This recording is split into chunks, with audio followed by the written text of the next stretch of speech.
Hey guys, welcome to another episode of NetSec Now. Today we're going to get into discussing exploitation, the third phase of the phases of network security and penetration testing. So let's start off with a disclaimer. Any information disclosed in this series is provided for the sole purpose of learning network security. We take no responsibility for any misuse of any information we provide. We only suggest you audit the systems you have permission on or otherwise in your lab. Moving forward. So the phases of penetration testing, right? We went through it. The first phase was information gathering, doing your homework. We made a video on that, so if you haven't seen that, go ahead and check that out first. The second video we made was the recon stage, building a case. And of course, again, if you haven't seen these videos, guys, go on the YouTube channel and check them out. Today we're going to be discussing, as I said, the access and exploitation bombs away phase. Some of the things we're going to be using we'll get into here in just a minute. So let's talk about the types of different attacks for exploitation. There's a remote attack, a client-side attack, a blind-side attack, social engineering attack, a fuzzing and denial of service attack, and man-in-the-middle attacks. So you might be asking yourself, why so many different attacks? Well, I'm going to explain just the top three here because that's what we're going to actually be getting into today. Actually, we'll be getting into the top two, but I'm going to explain the blind-side attack as well. So the remote attack is basically you're trying to exploit services that are vulnerable, that are remote services, something like NetBIOS or DNS or something to that effect. A client-side attack, on the other hand, is something that you're trying to exploit client-side wise, a vulnerability in Java, Flash, things like that. And that kind of ties into the social engineering attack with like the social engineering toolkit, which we will be making a whole separate video on as well. So, the blind-side attack is an attack that I don't generally recommend using unless you are absolutely at the end of your rope and you are desperate to try to get in, or you just want to make sure that you've covered all bases, right? So a blind-side attack is basically firing everything in your toolkit at your target and hoping for something to allow you in, okay? Blind-side attacks are very, very noisy. Blind-side attacks can cause system damage, downtime, or server system crashes, things like that. So I don't generally recommend that unless it's a last-ditch effort to try to get in to your client's network. Okay, so let's go ahead and talk about some of the tools that we're going to be using in this episode. We're going to be using Metasploit and Armitage. Armitage being the front-end GUI version for Metasploit. Now, Armitage is very limited in some aspects. I've actually recently, if you've been following us on Facebook, I posted on that. I found a bug inside of Armitage when you're using psExec and pass to hash attacks. It actually will work, but it doesn't show the target system as being compromised inside of Armitage. However, if you emulate and do the exact same thing in msfconsole, which is the command line version of working with Metasploit, you will actually see that it does in fact open a second interpreter session, and it does work. So we're going to be learning also msfconsole because it's really good to have the core fundamental understanding of how Metasploit actually works. And again, if you run into bugs with Armitage or something you're just not sure is working correctly, you can always go back to msfconsole and then you could do it in there and see if in fact it does or does not work. The old school manual compile and fire, basically, we're not going to get into that today. I try to stay away from that. That's mostly if you find private exploits that haven't been made public yet. Really, you got to trust the person you're downloading the script from, and then you have to compile it. So if you can't read the code of whatever language they wrote it in, you're kind of taking a crapshoot on whether or not it's actually bad for your system as well as maybe utilizing some sort of attack for the remote system. So, social engineering toolkit, we're going to actually make a video separately based upon just the social engineering toolkit, or otherwise known as SET inside Kali Linux. Cobalt Strike, that's like, it's made by the same guy, Raphael Mudge, that made Armitage, but it's a paid version. It is quite expensive. We went over that in the past. So we're really actually not going to be getting into that or using that, even though I believe there's a 14-day free trial on this website. We're not going to get into using that. So denial of service attacks, guys, you're probably never going to use that against your clients when you're doing this professionally. There is rare occasions where you might find a vulnerability where it requires you to fuzz or denial of service attack one service or part of a service to get around whatever protections in place and gain the actual access or information you're looking for, albeit very rare, very rare. Google finding vulnerability feed sites. There's sites like Security Focus and NIST.gov, things like that. We actually have one on our website, learnnetsec.com, on the front page there on the bottom right. So also there's various other tools, miscellaneous tools in Kali that you might be using. Really it depends on what type of audit you're doing. Each client is going to be different. It's never going to be a set standard of, hey, well, this works every time, so I'm going to use this every time, and talking about exploits and things like that. So there's miscellaneous tools for information gathering, stuff like that, which we've went over in the other videos. So we're going to fire up our Kali Linux box here. Okay, so in the last video we showed you how to use OpenVAS, NBT scan, and some other tools inside there. Today we're going to be using Metasploit and Armitage, and then we're going to be doing msfconsole if I can fit that into this video. If not, I will make a separate video just based upon msfconsole. It is pretty intense to get used to the syntax of commands and how they work, so that might be in a separate video. Depends on how long this one runs. So we'll start off with Metasploit and Armitage because that's the easiest to gather. Okay, so the first thing is first, our network has changed a little bit since the last video. IP addresses may have changed, things like that. So you want to go ahead and do an NBT scan again. You want to do an Nmap scan again, and then I'll show you how to import your Nmap scans and stuff like that inside of Armitage. So I've already went ahead and done the Nmap scans and the NBT scans to find out what the alive hosts were. So we're going to go ahead and actually fire up Armitage right now. So you go to the Applications menu, go to the Kali Linux submenu, and then down towards System Services, go to Metasploit, and then Community Pro Start. Now, if you haven't already, you have to register for the free serial key for the community version. Just go ahead and do that. We have actually mentioned that in the video of setting up Metasploit and Armitage. Please go back and reference that video and check it out. So the reason why we do it this way is it's a little bit easier than, starting a bunch of services. As you can see here, it starts 3 services in particular. Alright, so the next step is just to enter in the command Armitage and hit enter. So that's going to start the Armitage front end. The first dialog box that you're going to be presented with is actually the login box to get to the database, to connect to the database, the PostgreSQL database. And that should come up here in just a second. There we go. So just go ahead and click connect. Everything should be fine there in terms of username and password. It's going to ask if you want to start the RPC server. Go ahead and click yes. And don't worry about this connecting to localhost 55553 connection refused. It's actually just trying to establish its connection. It may take a minute, maybe 30 seconds, but eventually it will start Armitage as a service. And Armitage, I believe, is written in Java, so with Java, you know that there is some lag inside the application itself. And there we go. It says connecting to database, and it's going to go ahead and start Armitage as a front end. So I'm probably going to have to clear out our database here because I was doing some testing when I found the bug inside Armitage, so I just want to start fresh with you guys. So I'll go ahead and do that here in just a second as soon as it comes up. To clear a database at any time, guys, just go to the hosts menu at the very top here and just go down to clear database, and I'll show you how to do that in msfconsole as well, and just click yes. Okay, so basically we want to start fresh with importing our Nmap scan, and I'll show you how to do that. Now there's a couple of different ways that you can actually import hosts into Armitage, and I'll show you how. At the very top here, click hosts. Now you can go to import host, which is what you would do if you were importing something from like Nmap or some other scan you did. You can go to add hosts, which pops up a box and you can add 1 host per line. I don't really recommend that unless you're scanning just one particular IP address, but I don't actually ever use that.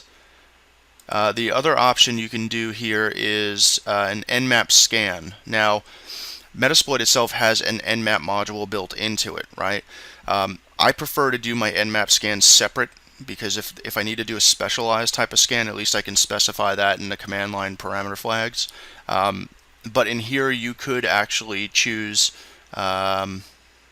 intense scan plus UDP, intense scan all TCP ports. It can be quite a bit slower when you do it in Armitage, so be aware of that. So if you want to go ahead and just do an intense scan, it's going to ask you to enter in your IP address or range. So if you had one single IP address, if you were doing a remote audit, you would go ahead and just enter in the WAN address of your client. If you were doing an internal audit here, of course, you can go ahead and enter in your IP address range, 192.168.1.0/24, and you can enter that in here. I'm actually going to cancel out of this. If you also notice that sometimes when you open up dialog boxes, there is no cancel or close button on some of them. Just right click on it and go to close. Okay, so we're going to go ahead and import our Nmap scan. Alright guys, so as I said, let's go ahead and import our scan here. So in order to do that, you have to go up to hosts, import hosts. Now if you remember in the last video, we tried to keep an organizational structure going, and we put all of our clients' information, scans, etc. into their own folder, right? So if we remember correctly, that was in Acme Inc. So just simply go to navigate in there, and my fresh scan that I did since the network has changed has been fresh-scan.xml. So just go ahead and highlight that and click open. And you can see here on the bottom there's a console, and then each task that you do opens up another tab. So in fact, this one is called import because we're importing. Now if you notice, it'll tell you that it successfully imported the freshscan.xml. Okay. Now you can see here it kind of looks cluttered because everything's stacked on top of each other, right? So we just go to auto layout, right click in the empty space here, go to auto layout, click none. Then go to layout and just click stack. That's the one I like best. Alright, so let's pick apart some of the information that's imported here. So obviously I did a range scan or a CIDR scan in Nmap as we did in the last video. So .1.1 I know is the router. So in order to make things a little bit simpler to understand, I'm going to go ahead and right click on this one and just go to host and remove host, as I don't want to waste time scanning things that I don't want to scan. So once that happens here, now again, like I said, Armitage is a little bit slow. Okay, so 1.3 I believe is my machine here, and let's just double check that. Yeah, 1.3 is this machine here, and I have no interest in scanning my host machine that I'm doing these videos off of, so I'm just going to go ahead and remove this one here as well. Okay, so now we have 3 hosts, alright, and if you highlight over each one of them and just run your mouse over, it's going to tell you what it is. So 1.2 says it's Microsoft Windows 7, and if you highlight over this one here, it says Microsoft Windows 2000. Well, I know there's not a 2000 box up on there. So then you highlight over this one, it says Microsoft Windows XP, but that's pretty vague, right? It didn't really give us too much information. I want to know what service packs are in there. I want to know, all that good stuff. And while Nmap will generally tell us that, the import feature in Armitage seems not to transfer all that information over, okay? So in order to do that, I want to do all 3 hosts at once. And there's another scan in Armitage called msfscan. Now, this is part of the auxiliary part of the scanners, which we will explore a little bit in msfconsole. So you go to hosts here and then msfscans. It's going to do a more detailed host-based analysis of what the machine actually is. Now you could also go to nmap scan and quick scan OS detect, but that may or may not work correctly. So in order to do that, you just left click anywhere and drag the imaginary box here, the highlighted blue box, over all 3 hosts. Sometimes all 3 hosts do not have the green box around them. So just try to do it again. There we go. So now all 3 hosts are selected, and I want to go to hosts, msfscans, and you can see it automatically populates the IP addresses that I'm looking to scan. And I'm just going to click OK.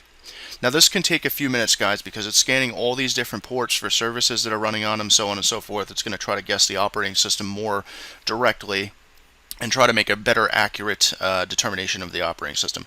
Again, you can achieve these same results in Nmap, but if you're going to use Armitage, which I don't really use it very often, but if you're going to use it, it does help to have as much detailed information in it as possible. So you can see here now it's running through our auxiliary scanners, and this is down here what you'll see in msfconsole when you go to set and use different things.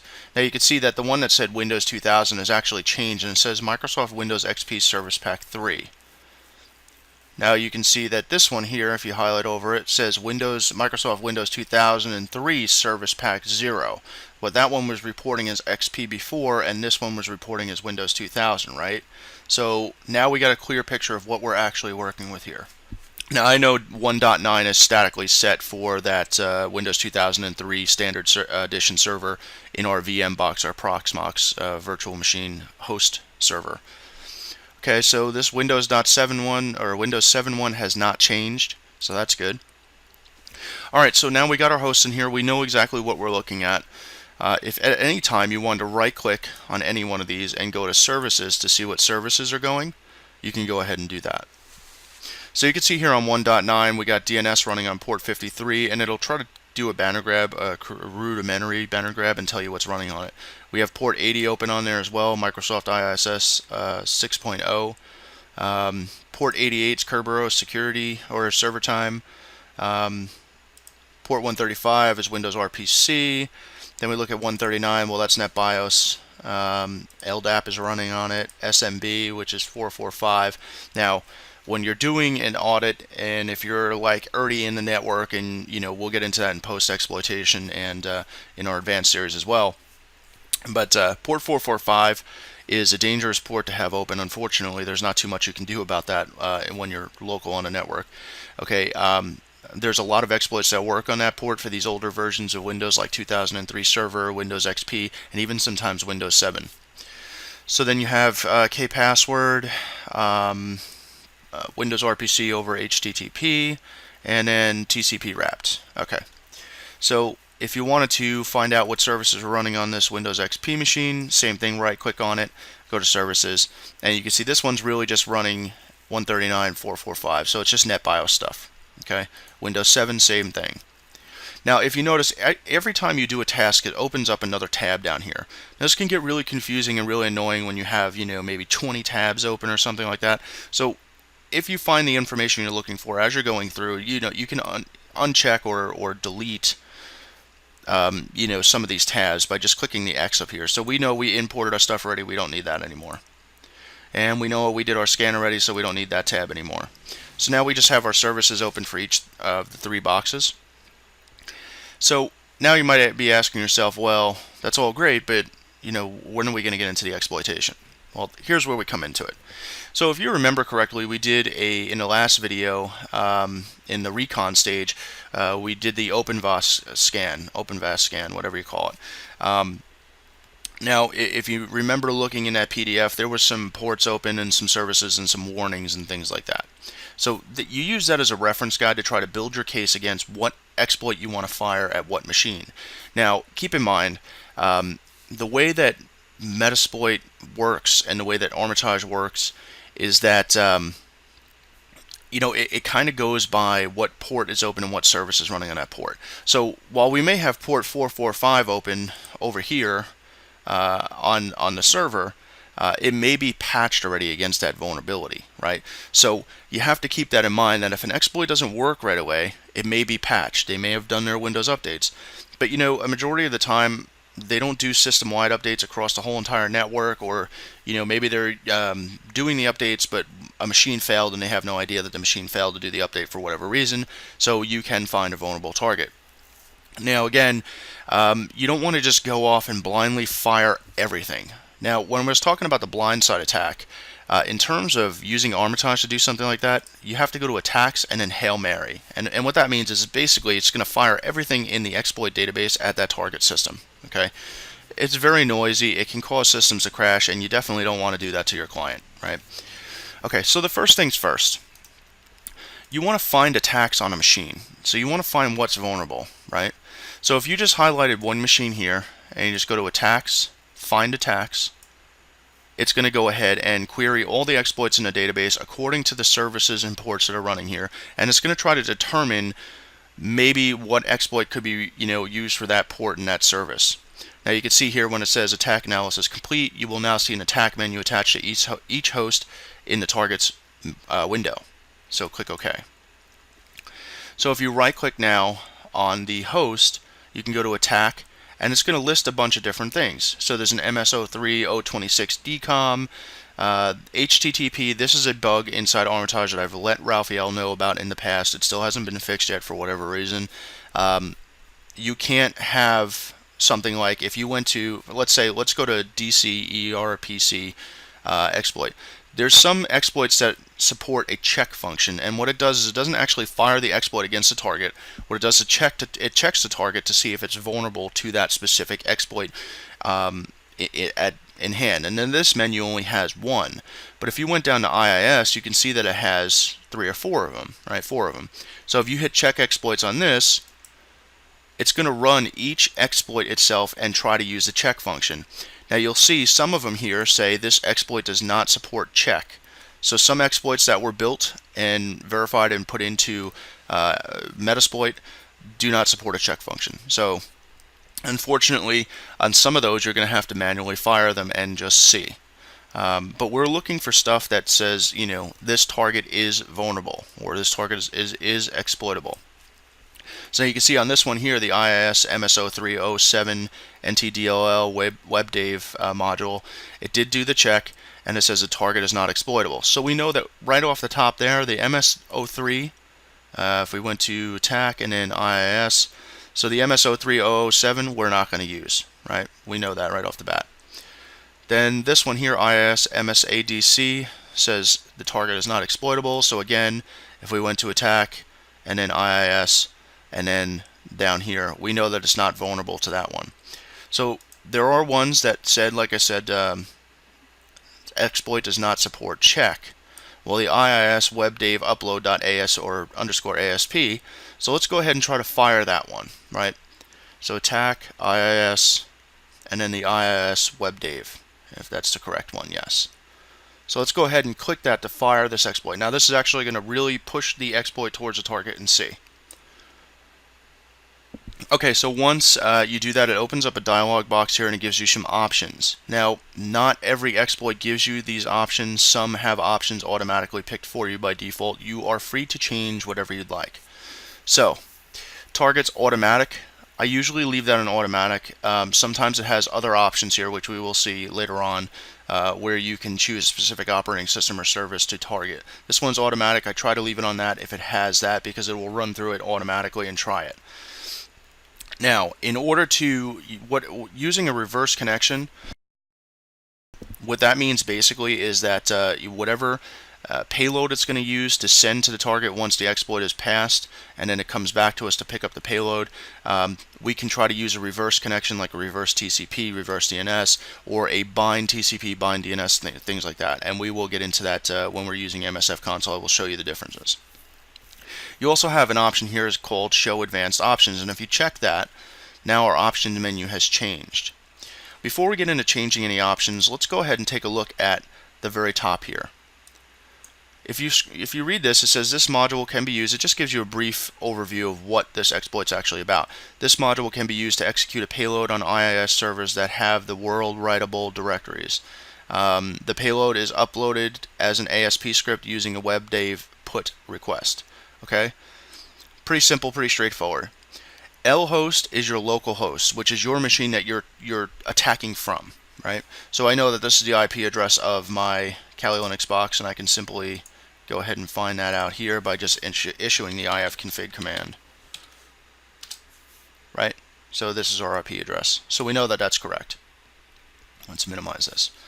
Okay, so L port, you can leave this or you can change it. If you want to change any of these options under the value or the right hand tab here, you can do that. Let me just close this out here and restart this. Again, Armitage is a little bit buggy, so sometimes you have to kind of do things twice. Okay, so the L port you can see is changed.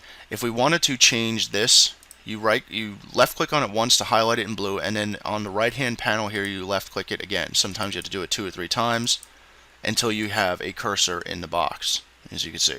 So if I want to change this to, you know, .1 or 25.721, I could, but I'm just going to leave it at the default. You could change the path if you wanted to. I don't recommend doing that. Proxies. Now, you could use proxy chains to do this. However, inside Armitage, it is a little bit buggy to use proxies. When we get into msfconsole, I will show you how to set global proxies to use proxy chains. And proxy chains is something we've discussed over a couple of videos. And so, applying that to using Metasploit with that, you can actually set up like an SSH pivot or a pivot through machines, things like that. You can use proxies to attack from, so on and so forth. Our host obviously is remote host, and that's the target machine that we're after. And of course that was automatically selected because that's the machine that we're targeting. Our port is 80. You can leave this unless IIS is running on another port like 8080 or something like that. You would change it in here again doing that. vhost, you don't have to really worry about vhost on most of these. And show advanced options again. You can change the domain name. Now, we should have known that if you did like an MBT scan or something like that, or even an Nmap scan, it's going to tell you what domain it's actually running on. Alright, so if we wanted to do that, you could. Alright, but you should have this knowledge at hand first, and before anything. So I'm actually going to change this option here, workstation, and I'm going to name this to the domain that it's working on. So it's acmeinc.local. Okay, so there's other different options you can change in here. I really don't generally change most of this stuff. I kind of just leave it the way it is, unless of course we're using proxies. But again, I don't really use professionally Armitage very much. So I'm going to always want to try for a reverse connection, right? Because I don't really want to try a bind attack. I want to try a reverse connection. So let's go ahead and check that and click launch. As you can see here, it opens up another tab, an exploit tab, and it says exploit running as background job, started reverse handler on the IP address of our machine here. Okay, uploading the bytes to whatever text file it's creating here.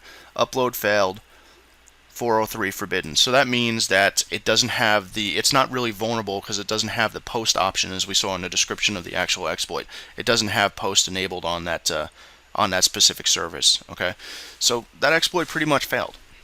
Okay, so the other thing you could do if you notice that you have a vulnerability that's been known to work on this specific service pack, so on and so forth, that you're pretty confident it's going to work, like an MS08067 for instance. You can always search for that in this box. Now let's say you went to OpenVAS and you did your scan and you were like, hey, it's vulnerable to MS08067, but instead of going through the attack menu here and trying to find each one of those, MS08067, so on and so forth, you can actually always search for it in here, MS08, and it'll bring up anything that starts with MS08, right? So you can see that MS08067 is down here. There's an MS08078, so on and so forth, right? And this is all browser-based stuff. And you can see the directory tree is auxiliary, exploit, and that's pretty much it that comes up in MS08. But if you erase this, you can see that there's 4 directories in here. Auxiliary, which is going to be most of your scanners, fuzzers, things like that, and brute force attackers. Exploit's going to be where all your exploits are actually loaded into, and your payload directory is going to be where all your payloads are into. So if you expanded this in the payload directory, you can see that it has a bunch of different subdirectories in there as well. So if we were working with this Windows machine here, we can go through here. We can use, there's add user payload. The Meterpreter is the really popular one that most people use. And you can see in here, if we just move this menu over a little bit, there is a bunch of different things in here. Bind IP version 6 TCP, bind no NX TCP, bind TCP, reverse TCP, reverse HTTPS. I mean, there's a bunch of different stuff in here, right? Reverse TCP DNS, all that good stuff. All right, so those are all your Meterpreter sub shells in here, and these are all of your Windows payloads as well. Okay, so if we went into the post directory, again, you can go under Windows, and you can go under the various. Now, post is for like post exploitation, which we are going to get into that in the next video. So again, let's not get too ahead of ourselves here. Let's go ahead and say that MS08067 under attack, and if we went to SMB MS08067, well, let's go ahead and check all the exploits here, because we want to know which ones are actually going to work, which ones aren't, so we're not guessing and wasting time. Let's go ahead and do that. Oh, here we go. So we can see, and we'll just wait here for the results to come by because the screen scrolls pretty fast. And again, some of them don't support check guys, so you're really going to have to just manually fire that one off at them. Okay, so let's scroll up here. The very first one it tried was MS08 Net API. Very common, very popular in the Windows XP, Windows 2000, Windows 2003 server world. Okay, there was patches for it in various service packs. Microsoft Windows XP was vulnerable all the way up to Service Pack 3, and an additional couple of updates that actually patched that. So anytime it says a target is vulnerable, well, we know that we can fire that exploit against a target in confidence that it's more than likely 9 out of 10 times going to work. Okay, now there is some false negatives and positives that are reported back like with any other tool. So we scrolling down here, we notice the rest of them don't support check, but we know that one's vulnerable. Let's go ahead and actually fire that one off. So right click on it, go to attack, and the menus are kind of a little finicky when you're putting your mouse on it, so sometimes you have to do it twice. So go back down to SMB, and you can see that it says, and we'll be getting through this in the msfconsole part of this, use Windows SMB MS08067. Now that's what you would do in msfconsole. Right click, go to attack again, SMB, and then choose MS08067 Net API, because we know that that one, according to the check option, is vulnerable. Let's go ahead and click on that. So let's just read briefly what the actual description of this exploit is. It says this module exploits a parsing flaw in the path canonicalization code of net API 32.dll.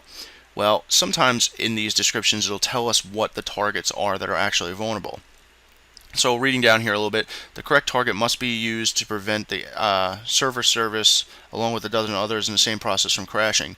Windows XP targets seem to handle multiple successful exploitation events, but 2003 targets will often crash or hang on subsequent attempts. So you pretty much on Windows 2003 server, you only get one shot at this, right? So you have to make it count.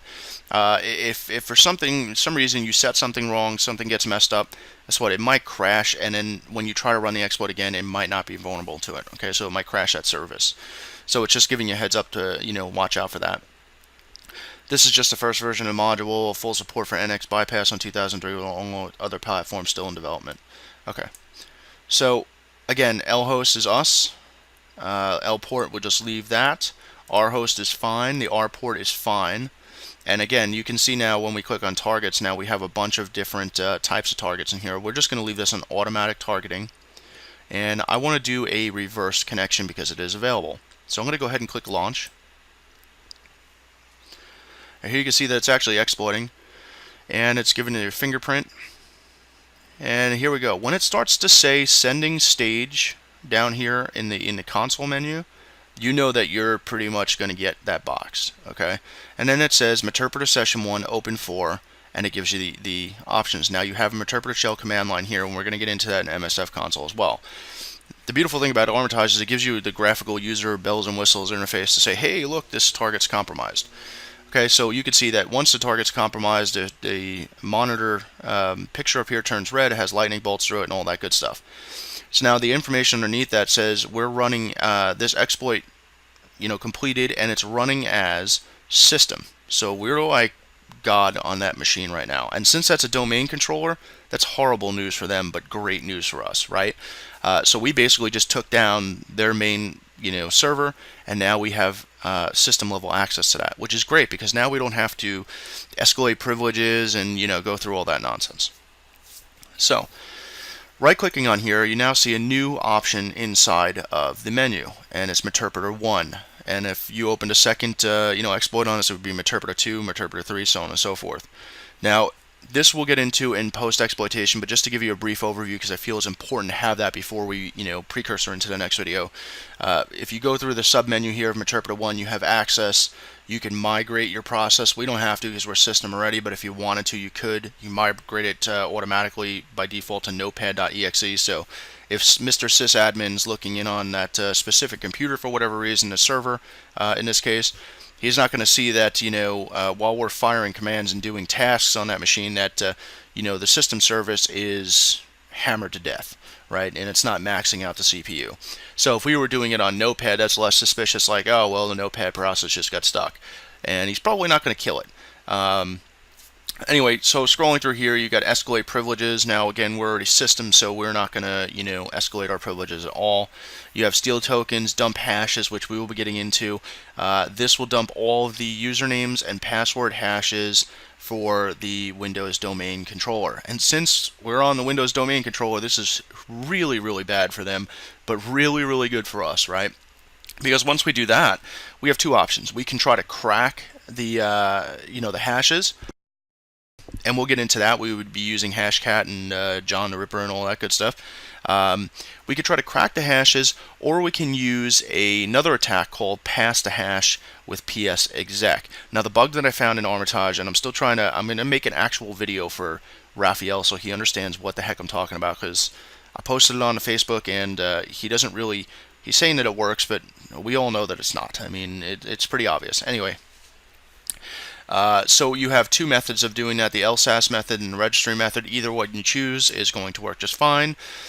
So in doing past sessions, you have interact, you can have a command shell on there, the interpreter shell, which we already have down here towards the bottom. You can do, let's see, desktop VNC. It's going to open up a VNC server so you can actually look at their desktop and what they're doing. However, I don't recommend that usually because it will lag their machine a little bit. They might know something's up. Anyway, Explore, you can browse the files, show the processes, log keystrokes, screenshot, webcam shot, and there's post modules. Pivoting, we will get into that in the post exploitation. Basically, pivoting means that you now take that one compromised host and you are running all of your additional attacks to the other hosts on the network through that compromised host. So essentially, you're furthering yourself away from being detected, because everything, if they had like host-based intrusion detection systems or host-based firewalls and stuff like that, they're more than likely going to say, hey, it's cool because you're part of our local subnet. We're not banning you from doing anything, right? So that's the reason behind pivoting, okay? You have an ARP scan, which you would use probably to find out all the other alive hosts on the network if you haven't already. Now, this works great when you're doing a remote pen test and you find a server that's like, I don't know, out on the network, has an open port for a web server or email server. You wind up compromising that, but you want to know how many more machines are behind that network. You can go ahead and do an ARP scan, and it will go ahead and try to find all the other available IP addresses. And you also have the kill option here, the kill menu here, which basically kills your interpreter session. Each time you compromise a host and you take screenshots or video of it or proof somehow or some other way, it's always advised to kill the session after you are done, because somebody could hijack your interpreter session. Being the bad guy could hijack your interpreter session and cause havoc for your customers. So always kill your sessions as you're backing out. One machine at a time, kill your sessions. Okay, so anyway, now you have services again, and scan again, and host again, and all that good stuff. Now, we don't need to attack this one any further, right? Because we've already got this host compromised. We're in. That's it. End of story. Game over for this host. So now 1.4, this one here is our Windows XP Service Pack 3. Well, gee, let's try to go to attack, and let's go over to SMB, because that's always such a fancy one to attack that service there. And you can see MS-08-067 is listed again, MS-10-061 spool SS is listed again. And then we have a pass the hash option, which again, if we had the hashes already from the Windows server, we would right click on this one here and go to pass the hash. And then of course in Armitage, like I said, there's a bug and it will succeed, but it won't show the host is compromised up here on the GUI screen. Anyway, so let's go to this SMB, and let's go ahead and go check all these exploits.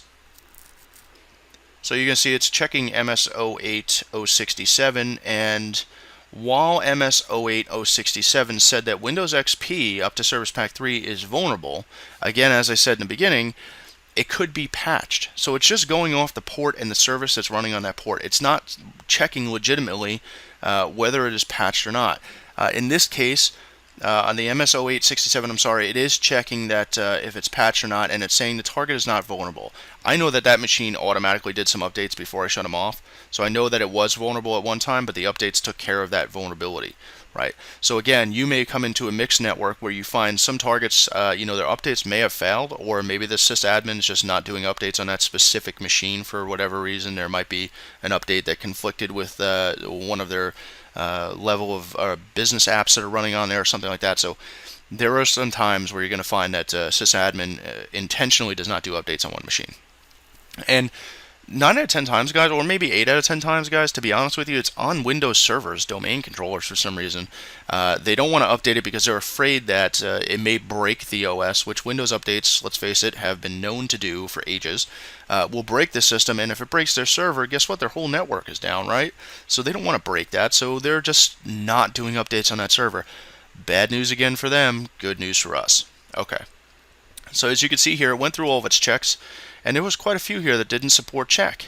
MS10061 spool SS did not support check.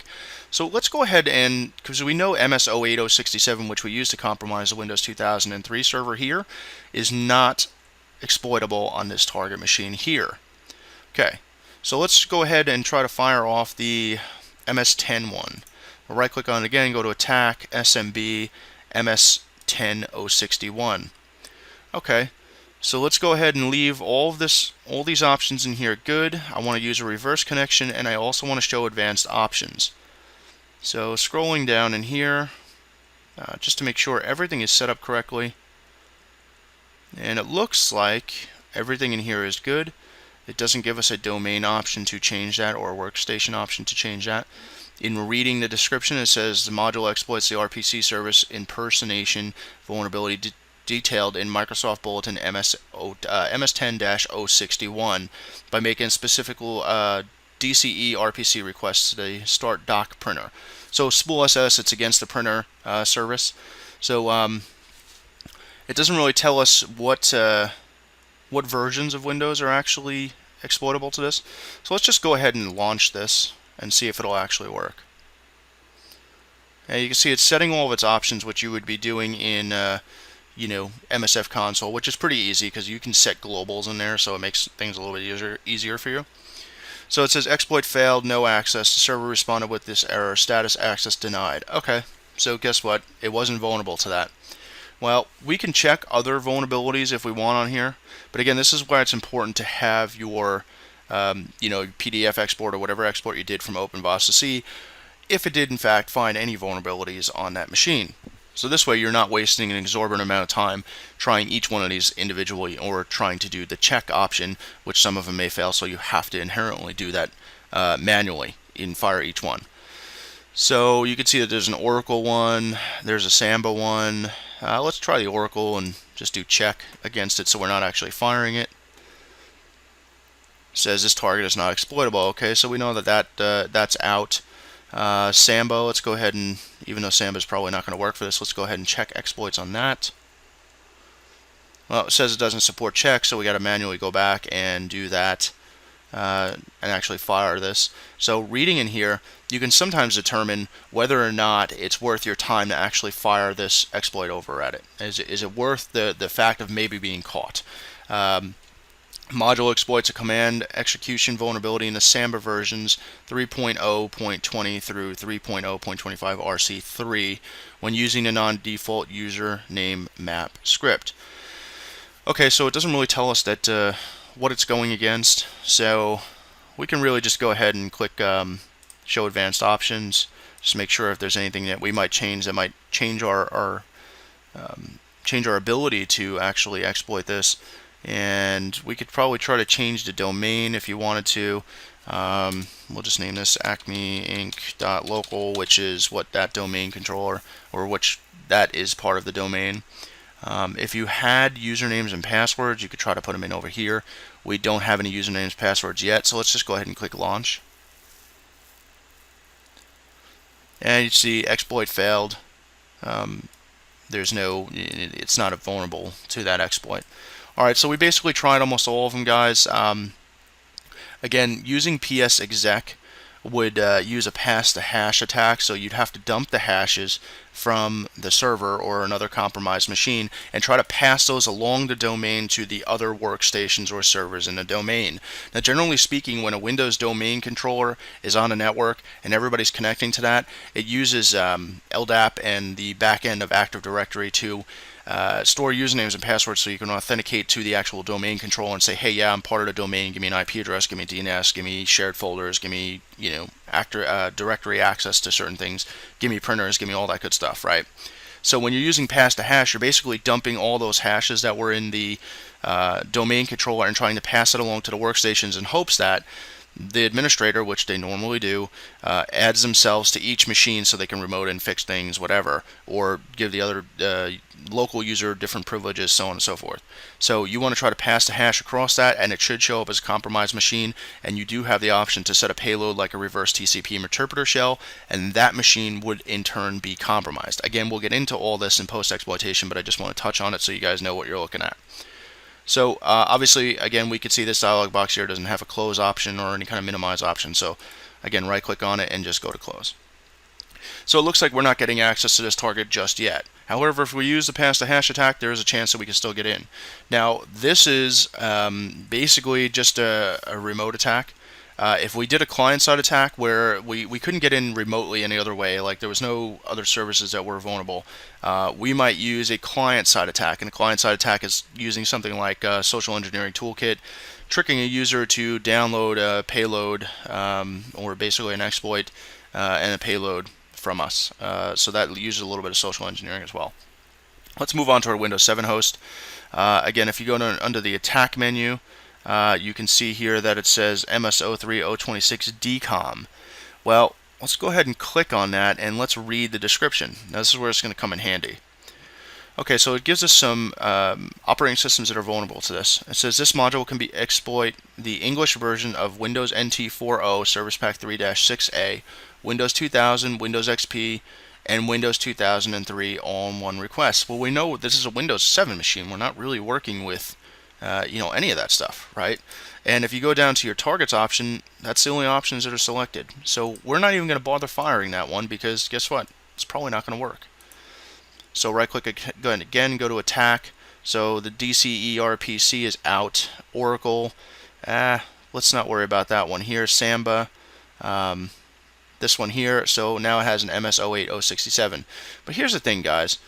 If you went to here and you went to hosts, since that's the only one that's selected, and attacks and find attacks, it's going to go ahead and query exploits for that as well.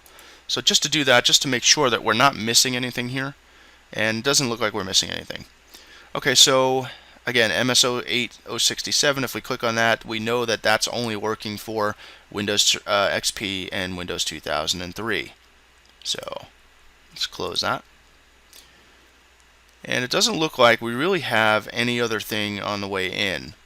Now, you can always double check what exploits are available for Windows 7 by searching online or something like that, but again, reference to your OpenVOS PDF. So opening up Armitage again, the other thing we could try to do on here besides a client-side attack is again a pass-to-hash attack to see if we can log into this machine and compromise it. Once we do that, if we opened up an interpreter shell, guess what? We have access on that system, right? So we could take screenshots, we could do key logs, we can, escalate privileges, there's a whole myriad of stuff we'll get to in post-exploitation. But this just gives you a brief overview of how Armitage actually works, compromising one host.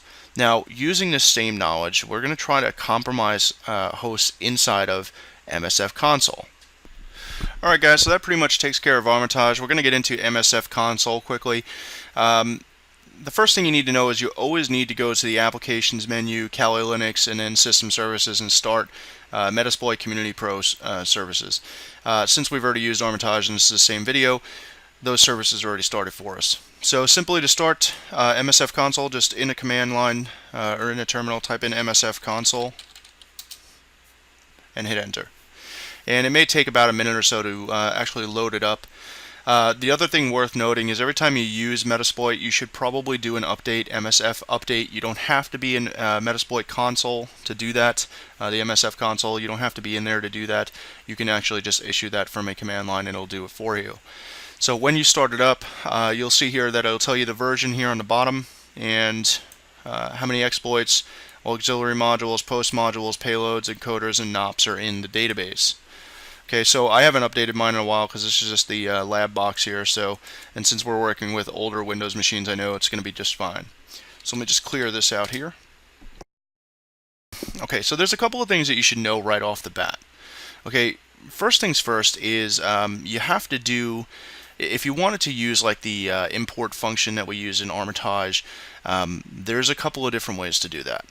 We want to import our Nmap scan results. So when you're in your msfconsole, if you ever need help, just type in the help command and it's going to give you a list of options that you can use at the core to do things that you need to do. So you can notice a couple things we're going to go over here is set and setg. Set is used to set parameters or options inside of a payload or an exploit, a scanner, so on and so forth. Setg is to set global parameters, so if we're working with just one specific target IP address or range, we can set that as a global parameter. Show always displays modules of a given type or all modules, and we're going to get into that as well.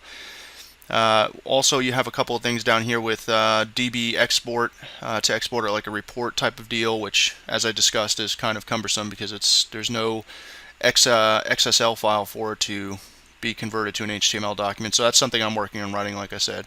db nmap is the built-in nmap scanning module for that. And then you have db import, which imports your scan results file from any other scanners, specifically nmap. So in order to do the import, we have to first check to make sure that there's nothing in our database. If you notice in Armitage, first thing we did was clear our database out because we don't want to get that confused with something else that we might have been scanning before, so on and so forth. So in order to do that, you just have to type in hosts and hit enter. Now, as you can see here, I already have some stuff in here from doing some demonstrations a little while ago. If you have stuff in there you want to clear it, it's just hosts tac d for delete. You can delete individual hosts by just typing in its IP address. So if, for instance, we just want to delete the 1.2 one, we just type in 192.168.1.2 and hit enter. And it says it deleted one host down here at the bottom, and it tells you the host it deleted. And then if you issued the host command again, we would see we only have in here 2. Now I want to delete the whole database because I want to start fresh, right? So it's host tac d for delete all. And it deletes 2 hosts, the 2 hosts that were left over. Again, if we type in hosts, we can make sure that our database is actually clear. Okay, so let me clear the screen out here. So we talked about learning how to use setg. Now setg sets global parameters for you to use. So if you're working against one specific target IP, or if you're doing an internal audit and you're working towards an entire subnet range or something like that, you can always use the setg parameter. We'll get to that here in just a minute. First we want to do is the db import, because we want to import our nmap scan that we did before, right? So it's db underscore import and the path to where the file actually resides. So that's root, and then that's Acme Inc., and then that was freshscan.xml. So just hit enter after that, and you can see that it's importing all of our hosts for us here. Now, again, we're going to have to go through and remove some of these hosts, so to save a little bit of time, because I know a couple of them are, like 1.1 is the router again, and 1.3 is this machine that we're working off of here. Okay, so let's clear this out. Now let's go ahead and issue the host command again, and you can see now that it's imported all of our hosts. However, as I said, it's not reading correctly on the operating system, and as before, we know 1.9 is actually a Windows 2003 box, so it didn't really import it correctly in terms of the OS name or any kind of service packs or things like that. Alright, so first things first, I want to remove the hosts that we're not going to scan, so I'm just going to host-d 192.168.1.1, and I'm going to do the same thing for .3, and then I'm just going to issue the host command again. Alright, so now we have our 3 target machines in here. So the thing is that you want to do what we did in Armitage and use the MSF scan to better enumerate the operating systems and the service packs available to them. So those are actually located in a directory structure, and I'm going to put a link in the description to learn everything there is to learn about msfconsole, so you guys have a guide or a reference to go to if you get a little confused.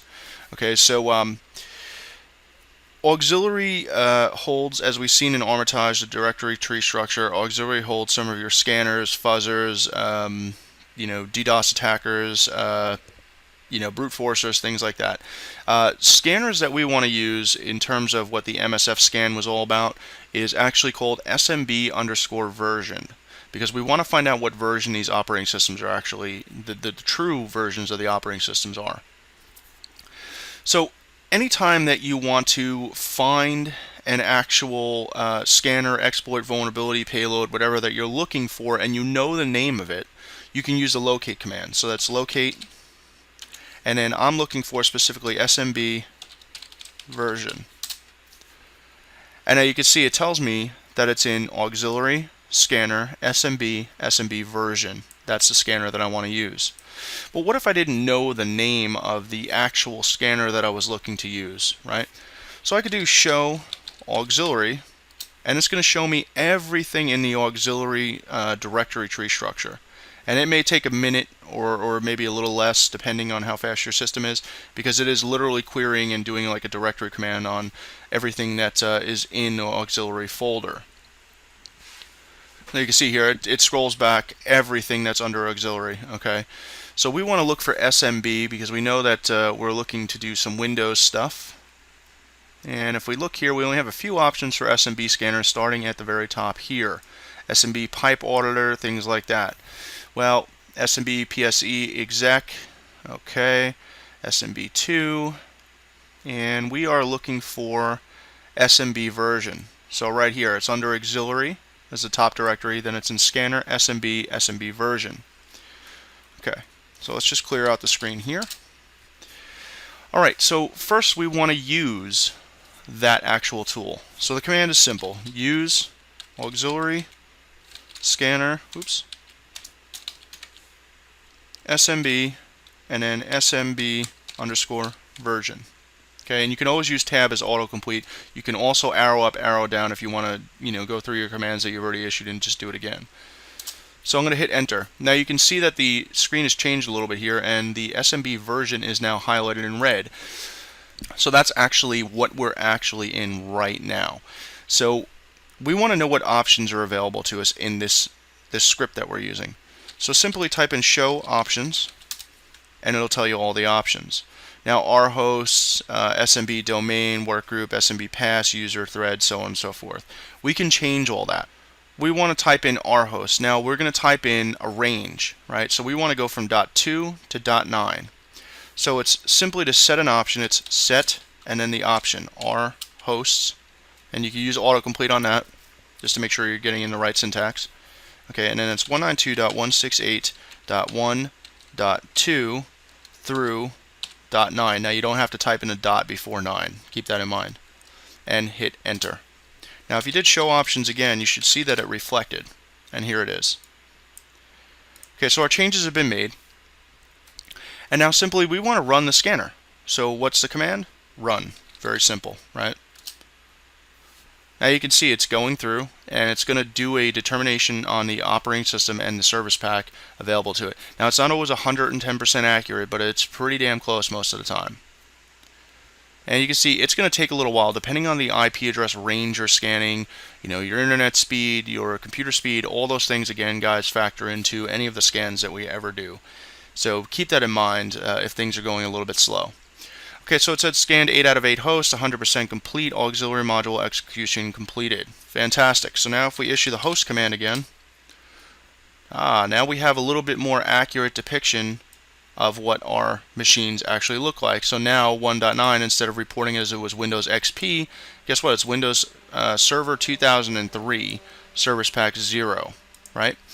So I know 1.3 is my box here, so again, I just want to remove that with host-d and then 192.168.1.3. Okay. Clear this screen again, type in hosts. Okay, so now we know what we're working with here, right? So let's get back to our setg command, because now we know that we're up against a Windows 2003 server, and we want to target that first and foremost, because hey, that's the meat and potatoes of everything, right? If you get access on that system, depending on what type of access or level of access we get, we can pretty much own the rest of the network, right? So that's going to be our target machine we want to go after first. All right. So now, if you think that a target network has high level security, you probably want to go a little bit lower level. You want to start with a workstation and try to work your way up to getting to the server. Okay, but since this is our lab network, I know I just want to go after the Windows domain controller first, and then try to own everything else after that. So anytime you want to get out of whatever module or scanner or whatever you're using, just type in back, and that'll get you out of it. Well, let's clear this out again, and let's go ahead and issue our host command so we know what we're up against. Alright, so getting back to setg, the command to set those is simply setg, and then if you just hit enter, it's going to show you that there's no global entries in there right now. So we want to do setg our hosts, and we want to set that to 192.168.1.9 because that's the machine that we're after, right? And if we do setg again by itself, we can see that the R host is now set to 192.168.1.9. Beautiful thing. So clear this out again.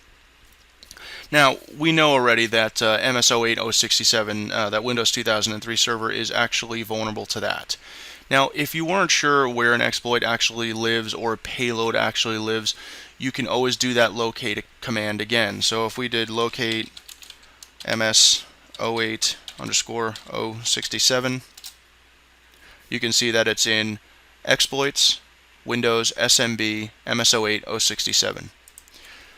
So whenever we want to use something, a command is always going to be use. And when you want to do a payload, you're going to set the payload to use when that exploit actually happens. So keep that in mind.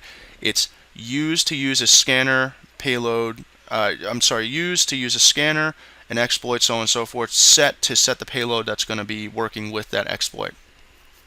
So we want to set up our exploit first. So we use exploit, Windows, SMB, following our path up here from our locate command, MS08067.API. Hit enter. Okay, so now you can see that you're in this actual exploit. So again, show options. Okay, well now you could see that our R host is already filled in for us, right? Because of the setg command, the global parameter that we put in. We don't want to change our port, but you can if you want to. And how you would do that is just simply set. To set an option, you just type in set, not setg, and then you do R port, whatever it is, and then I'm just going to leave this the same, but just to show you how it works, 445. And now, of course, if you did show options again, you can see that it's taken it, it's in there already. But generally speaking, you leave the R port alone because that's what the exploit is actually set up to work off of, so you don't really want to change that unless, of course, your client has changed that service to a different port. Then of course you're going to want to have to do that. So anyway, now we have our exploit set up. That's the exploit we're going to use. So now we need to pick our payload. I love Windows interpreter shells. I mean, they're just awesome, and they give you so much power and control over the system once you've compromised it. That's all I seem to tend to stick to. Now, there is a Meterpreter version for Linux. If you want to learn more about Meterpreter, you can go on a couple of different websites. I'll put one in the description as well if you want to go on that. Or, of course, you can always go to learnnetsec.com and check out our forums, ask us about it over there. Okay, so now we want to use, or I'm sorry, we want to set the payload that we're going to use. So I want to locate my Meterpreter. Oops. Payloads. And you can see it scrolls past a bunch, guys, right? So there's going to be scripts, Meterpreter. Then, of course, you're going to go up here and there's going to be modules, payloads, stages. There's a bunch of stuff in here. So you may want to take some time getting familiar with the directory structure and where it's actually at, what you want to use. But we want to use something for Windows, so we're going to look through this whole line of stuff here for something that would go into Windows. Well, Pro version, that's only for the Pro. So here we can go data Meterpreter, so on and so forth. But I happen to know where that is already from, just remembering it pretty much. So I'm going to get out of here and I'm just going to clear the screen. So I want to set payload, okay, and then so you're telling it to set the payload that you want to use, and then it's in Windows. Sometimes it takes a minute if you're doing autocomplete. So it's Windows Interpreter, and then it's reverse TCP I want to use. Now there's a bunch of different options. You can use reverse TCP, reverse or bind TCP. You can use reverse DNS, so on and so forth. I like reverse TCP as my default because it seems to work the best for me anyway. Okay, so once I do that, I hit set, and now it's set the Windows payload for that. Okay, so once you do that and you do show options again, you're going to go ahead and find where the payload options are. So you want to set lhost for your local host to your IP address of your Kali Linux machine. In this case, it's 1.99. Now keep in mind for L port, if you're using the default port 4444, if you're behind a NAT device like a router or something like that, you want to do the port forwarding, of course, if you're doing something over the WAN. Of course, if you're local, then you don't have to worry about that. Or you could put your Kali Linux machine up on the DMZ and not have to worry about any of that. So I'm going to set my lhost to 1.99. Now if I do show options again, you can see that everything is set for me. So I've set my exploit, and I've set the rhost, which was set by setg, the global parameters. And now in payload options, I did my reverse TCP. Now again, you can use setg to set your lhost as well if you wanted to. So simple setg lhost 192.168.1.99, or attacking machine. Okay, and then of course setg, you can now see that it's both set. Okay, in any case, now we're ready to fire our script. But do we really want to fire it yet, or do we want to check to make sure that that host is actually vulnerable? So simply, if you want to check, just type in check and hit enter. And here we go. It says the target is vulnerable. Now this is much the same as you see the output in Armitage in the console windows. So I know this target's vulnerable. I want to go ahead and fire it. So I just simply type in exploit, tac J to background it, and go ahead and hit enter. Once you see, as I said, sending stage, you know that you're almost guaranteed to be in. Next line you see is interpreter session 1 opened on our local computer here on port 4444, and then it's to the target machine on port 1739. Now you might be saying to yourself, well, oh great, but it looks like the screen is frozen. It's not. Just hit enter, and that's going to drop you back to your command line. Now, it says that it opened a session, but how do we find out what sessions that we have open? Simply type in the sessions command and hit enter, and you can see that the session ID 1 is Meterpreter, and it is running as system at the target IP address of 1.9. Okay, well now, great, we know we have a session open, but how do we interact with that? How do we get into the Meterpreter shell? Very simple. There's no right-click menus here like there was in Armitage. So it's sessions, tac I for interact, and then the session ID, which is 1 in our case. Okay, so now we're dropped into a Meterpreter shell. Well, that's all well and good, but how do we know what to do here? There's no right-click menu. Well, simple. Type in help. That'll give you a list of all the commands that you can actually do and their top-level meaning, like privilege, elevate commands, get system. Well, we know we're already system, so we don't have to worry about that. You got hash dump to dump the password hashes. You've got time stomp to manipulate the mace attributes. You have a bunch of different stuff in here, like get desktop. You could do start a keylogger in there. You could do screenshots. You know, like for instance, if I wanted to do a screenshot right now, I just type in screenshot, hit enter, and it tells you the screenshot was saved to root EDIGW, whatever. It makes up some random name. So now if we went into our computer and we went into file system and then we went into root, well, we can see that there's a JPEG here. So open with image viewer. It may just take a second here. My system's lagging a little bit. Okay, well there's the screenshot that I just took. So it's on its idle screen, so we know nobody's sitting in front of it right now, right? So that's pretty awesome. And then again, I mean, you know, you have a bunch of different commands here. You can record their microphone, their webcam. I mean, you can list webcams if there was one attached. I don't have one attached to that because it's a virtual machine, but you could drop into a system shell. You can modify the remote registry. You could reboot the computer. You could kill a process. You can list the processes here with PS.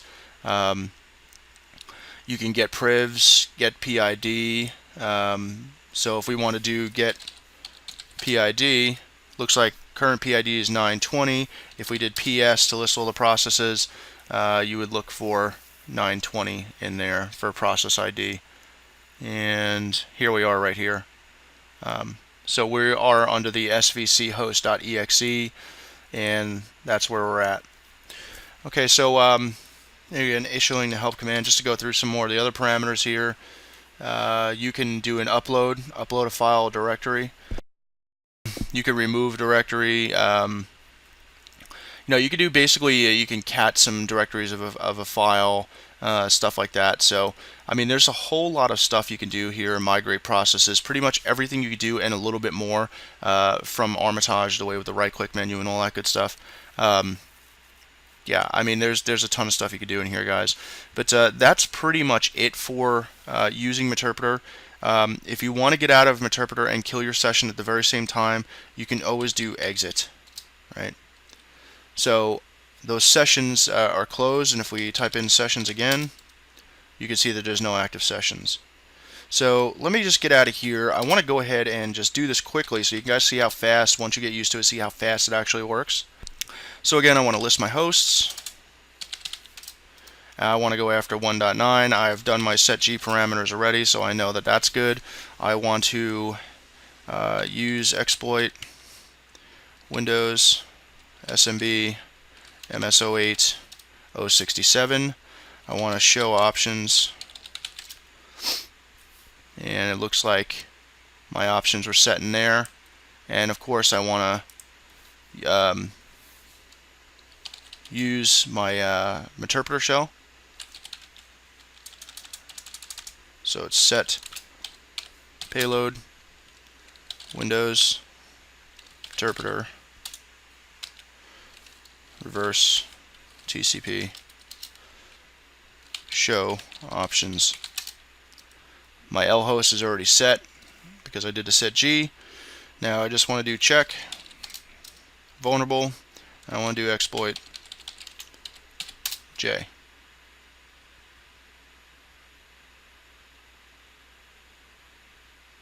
There you go, my session's opened. Now let's say if you list your sessions and you're just like, alright, good, I got a shell on that box, really need to do anything else. You can always do your kill command in session. So it's sessions tac K and then the session ID, which is in our case 2. Sessions closed. Sessions again, no active sessions. We're all done. And we can back out of here and clear, and we can exit msfconsole, and we are back to normal, right? So that's pretty much it, guys, for using msfconsole in place of Armitage. Now, Armitage might be easier for some beginners because it is GUI based. It's kind of point and click and kill. Whereas some of our seasoned veteran guys might be more comfortable with msfconsole.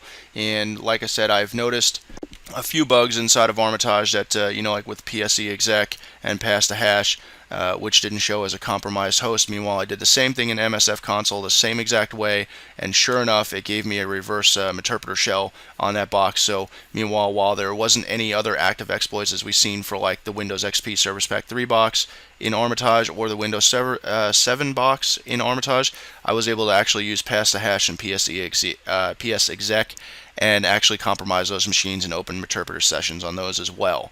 So that's pretty much it, guys. Make sure to give us a thumbs up on the video if you like it, you've learned something. Make sure to subscribe to our channel here. Also make sure to check out our website, learnnetsec.com, join the forums, and hang out with us, chat with us, ask questions. We're there to help and learn from each other. Follow us on Twitter, check us out on Facebook. All the links are in the description for everything we discussed here today. And thanks for watching, guys. I'll see you in the next video. Take care.